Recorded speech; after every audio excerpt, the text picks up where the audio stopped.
Hello, guys. I'm here to tell you the story of my ex-husband. But let me get the introductions out. I'm using fake names because, well, I don't want to be accidentally recognized. My name is Brooke, and the main people in the story are Sean, my husband, Camilla, my mother, and Melanie, who is Sean's childhood friend. Watch out for some drama, though. Sean isn't my husband anymore, and Melody turned out to be a homewrecker. Sean and I actually met through an uncle of mine named Andy. He was my mum's brother, and a very reputable man in my city. It was through him that I met Sean. I was fresh out of college and Sean was employed at a company that my uncle's friend owned. We met at a party and quickly became friends. He seemed very curious about me when he first met me. He said, "Are you related to Andy by any chance? You look familiar, but I know he doesn't have a daughter. I have checked before." "You are right, I'm not Andy's daughter, but I am related to him. He's my mum's brother." "Oh, so you are the lucky girl who will get all of Andy's wealth. Gosh, I am so jealous of you. We have been dying to meet you, actually." Back then, I thought that his comment was somewhat weird and inappropriate, but I overlooked it thinking that it may have slipped out by mistake. I laughed it off and pretended like it wasn't a big deal.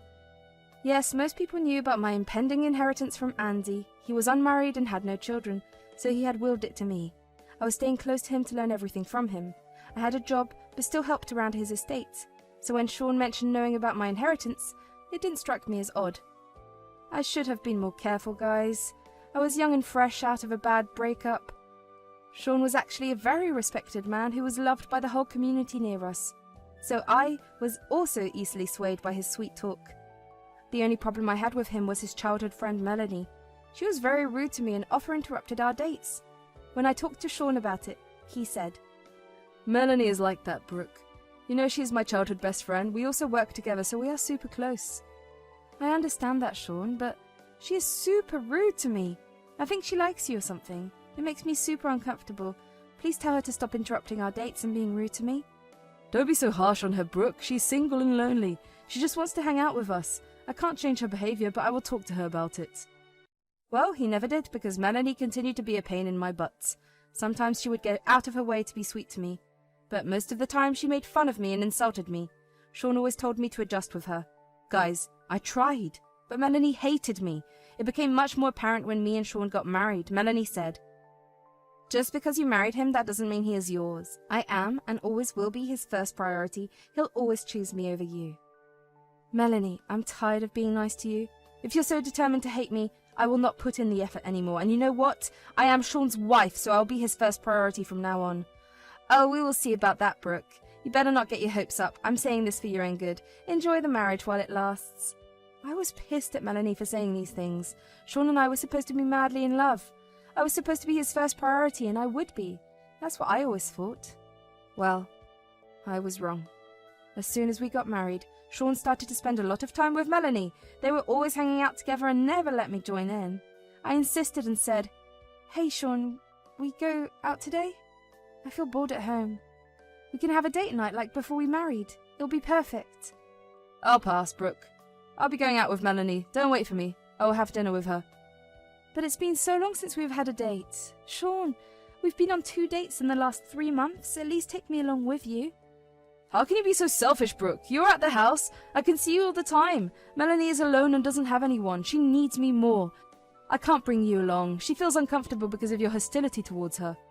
Yes, that's what my husband had to say about me. Readers, despite all the red flags, I stayed married to him for 10 frickin' years. I don't know why I did it. By the end of 2 years, Sean was already checked out of the marriage. I begged and pleaded to go marriage counselling.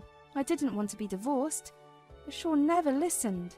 By the end of 10 years, I was slowly starting to realize that Sean might be playing me, so I decided to check his texts with Melanie one day. I tried my best to get his passcode and snapped through his messages. This is what I found.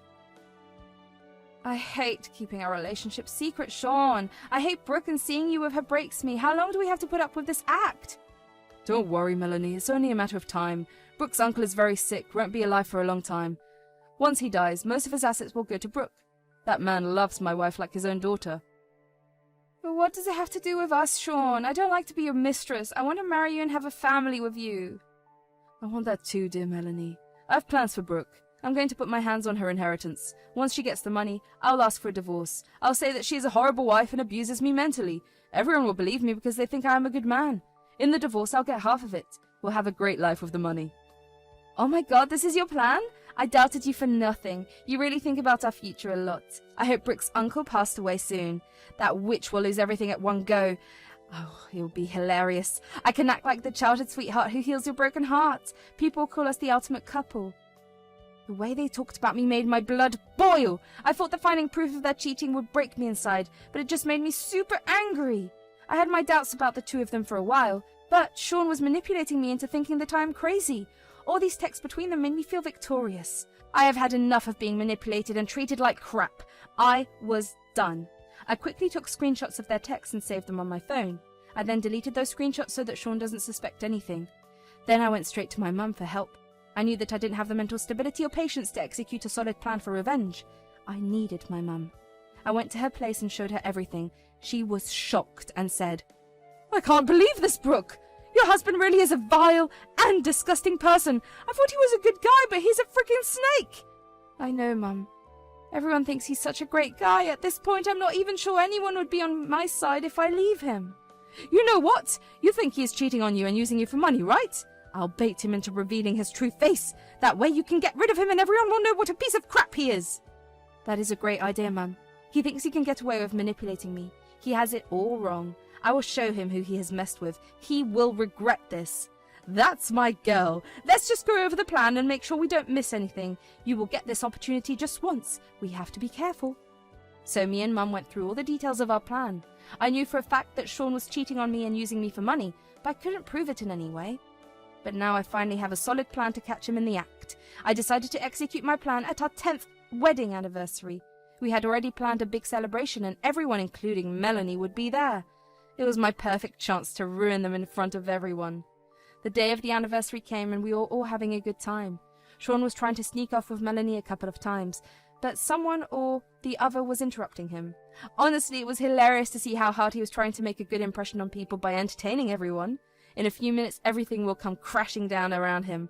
Just a little before we were due to cut our cake, my mum came up to Sean and said, "Hey, Sean, I see that you're busy, but I was wondering if you could spare a few minutes for me?" I really need to attend to the guests here. Can this wait, Camilla?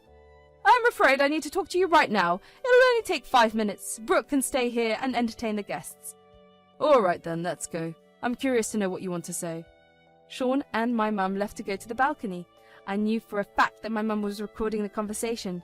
It would be fun to see his reaction when Mum baits him. I patiently waited while mingling with the guests. My friends had been briefed about the situation, so they knew what was coming. In a matter of minutes, Sean and my mum were back. When Sean was back, he looked really pissed. My mum also looked grim, but shot me a smirk when everyone was busy asking Sean what was wrong.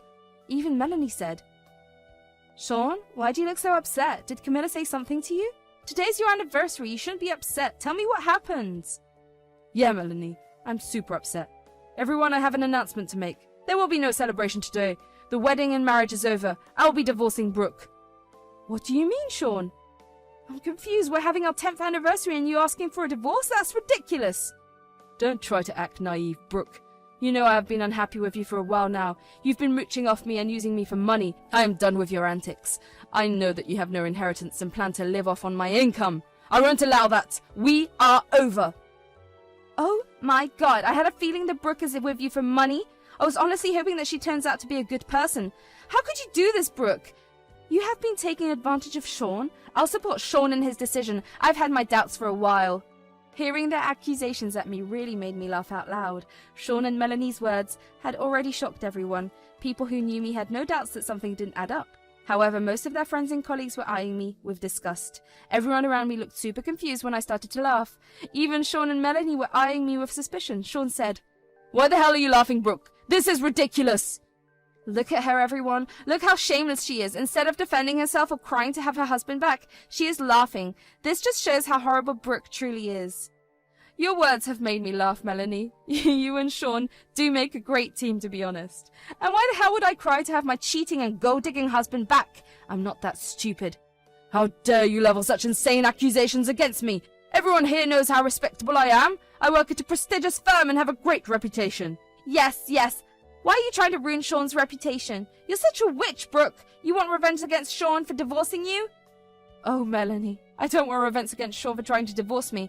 In fact, I will happily give him a divorce if he asks for one, but I'll definitely take revenge for what the two of you have done to me. You think you are a reputable person, Sean? Then how will you explain these? At that point, I took my phone and started a beautiful slideshow that I had prepared for our anniversary. Yes, you guessed it right. I went with the classic presentation style to explore their affair. It had screenshots and images from security cameras in the house. The images shocked everyone. The things written in the screenshots of their texts angered them as well. Sean's boss also looked pissed because it was against company policy to date someone from the office. Sean and Brooke hurriedly started to accuse me of faking the texts and making them look bad. They were desperately trying to get everyone to listen to them. But I had some extra ammo up my sleeve. They said, "All these are lies, people.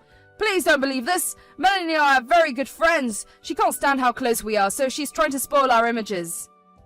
Yes, all these screenshots are fake. She has definitely hired someone to fake them and make us look bad. Brooke, why are you trying to destroy our reputation? You are a monster. Oh, really, Melanie and Sean? You two think these screenshots are fake? Well, people, if any of you have these doubts in mind, you need to listen to Sean's own words. Then I signaled my mum to take out her phone and play the recording. Sean looked extremely pale and was just about to stop my mum from playing the recording. But my mum acted fast and played it before he could do anything. The recording played. "Sean, there is something that I need to tell you about Brooke. I've thought that it was important that you know." "What is it, Camilla? Tell me now. You're wasting my time." "It's about Brooke's inheritance from her uncle." "You should have said that before. Is he dead already? When will we get the money?" "Well, that's the thing, Sean. My brother has changed his will. He will be leaving everything to another cousin. Brooke is pretty stable, so he's not giving her any money." "What? Brooke is not getting the big inheritance? You can't be serious. You can't just tell me that I spent 10 years with that witch for nothing. How can you call my daughter a witch, Sean? She is your wife. You need to show her some respect. Don't you love her?" "Why would I love her, Camilla? Your daughter is a good-for-nothing woman. The only reason I married her was because I knew she had a huge inheritance coming. If I had known that Brooke won't ever be rich, I would have married Melanie long back." "So, it is true your affair with Melanie. You've been cheating on Brooke. How could you do this to her? She loved you." "Well, I don't care if she loves me. She's useless to me now. You know what, Camilla? I will show Brooke her place today. I'll tell everyone that I'm divorcing her, that she is a gold digger and has made my life hell. Your daughter deserves to be treated like the crap she is." Mum stopped the recording and let everyone come to terms with what they had just heard. I won't lie, guys. I did feel very hurt and embarrassed by the way Sean spoke about me. It felt that I was useless and incapable of being loved. But I held strong. I could see that Melanie and Sean were looking very pale and frightened. That was enough to remind me of something. I might not be successful in love, but I am not a pushover. I can make people suffer consequences for hurting me. After the recording was played, there was not much I had to do anyway. I had already started a chain reaction where everyone turned on Sean and Melanie. You see, we do live in an Orthodox community where our adultery is taken very, very seriously, so things were not looking very good for them right now. People were beating them for their behavior, and all of them stood in support for me. My friends added fuel to the fire by relaying all the ways Sean neglected me in the marriage. It was the perfect day for me. The best anniversary I had with Sean, and it would be my last, because I had one more surprise waiting for him. I said, "Now that everyone knows the truth, there's just one more thing I need to do. Sean, you don't have to file for divorce. I already did it. Here are the papers. You need to contact me through my lawyer." No, listen to me. We can work this out. You know, everyone here would want you to give me a second chance. We can't break marriages that easily. Melanie was just a small mistake. Trying to save your face, Sean. You think if you convince Brooke to forgive you, people will forget, and forget everything too. That will never happen, Sean. You had done wrong by my daughter. Now you will see what happens when you break your vows. There's no use begging, Sean. Your mistress Melanie won't be very pleased with it. My decision is final. We are getting a divorce, and just to be clear, I'm going to take half of your house in the divorce. Good luck trying to buy me out. Saying that, my mum and I left the venue. Sean was surrounded by an angry mob of people. Melanie started to scream at him for trying to abandon her and stay married to me. It was a whole shit show and we wanted no part of it. 2 of my friends had left early to pack my stuff and send it to my mum's house. My lawyer assured me that I would get half of the house, so I didn't need to stay there anymore. I moved in with my mum and prepared for a divorce battle. Months passed and I was finally able to get a divorce from Sean. In our state, couples can get divorced after being separated for 6 months. Thankfully, we never had kids, so we didn't worry about that. Sean had to split the house with me since it was bought after our marriage. He was forced to sell his share because his savings were low after the house purchase. He had no way of buying me out. I actually bought the house from him with the money my mum gave me. I returned the money after I got my inheritance from my uncle. The inheritance did come free, but not before me and Sean got divorced.